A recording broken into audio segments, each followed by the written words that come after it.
last week, was a great atmosphere to play. I think our team enjoys playing at AT&T, and we enjoy the outcome actually. But great show of support. The whole core was there. Really electric atmosphere, particularly at the beginning and the end of the game. So what do you learn out of that? We didn't play well the whole time, as well as we probably wanted to, but we played well enough to win. I think there's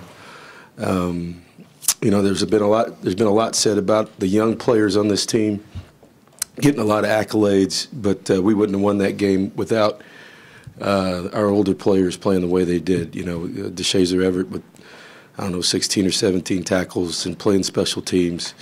Howard Matthews making critical plays on play action passes and in the run game, tackling guys, and Malcolm Kennedy coming in and out of the game and making plays. So, besides our offensive line, we've needed some of our older players to step up, and there were some unsung heroes in that game. When you face a team like Arkansas, and I know a lot's been said about Alonzo Williams, but Ivan Robinson didn't get enough credit for playing 58 snaps in that game, and a guy who wasn't even supposed to play this year. So the ability for us to be able to play the way we did defensively in the fourth quarter is a tribute to Coach Jackson and his staff from a conditioning standpoint.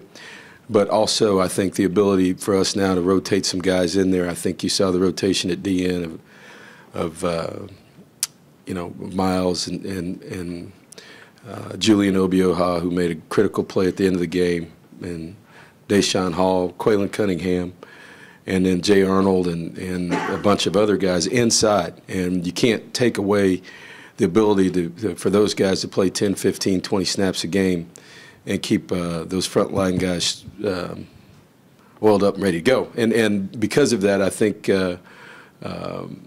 we had a little bit more juice at the end than we would have maybe since we've been here. So there's a combination of things that help that, and I think you grow as a team. I saw some wide-eyed looks for the first time out of our young guys, guys that we count on. We had some comments after the game in special teams guys, but Armani got a real look at a real big-time atmosphere and two professional running backs. And he threw and missed early in the game, and he was on his heels. So a number of young guys, that was a real learning experience for them.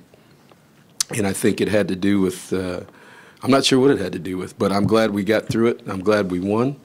And we move on to the next challenge, which is Mississippi State. And this is a team that's red hot right now. 7 straight wins, 500 yards a game, this year, scoring a bunch of points. They've always been talented defensively, and big athletic defensive line. That doesn't change. Their secondary's very, very good. They're one of the tops in the league in tackles for loss and in the country. So, their D coordinator, Jeff Collins, likes to play football on your side of the line of scrimmage, extremely aggressive. And, you look at their performance, I think the difference has been they've had those players, but Dak Prescott's playing at a high level. And because of that, you just look at their last football game to go into LSU and play the way they played and go up and down the field and score points. You could argue they're as hot as any team there is in the country. So, we'll get ready this week. They've had a bye week. We'll see some new stuff. This won't be the first team that we've played that's had a bye week, and they're rested up. They'll be ready to go, and got 11 o'clock start, so we'll jump up early in the morning and put our stuff on and go play some football.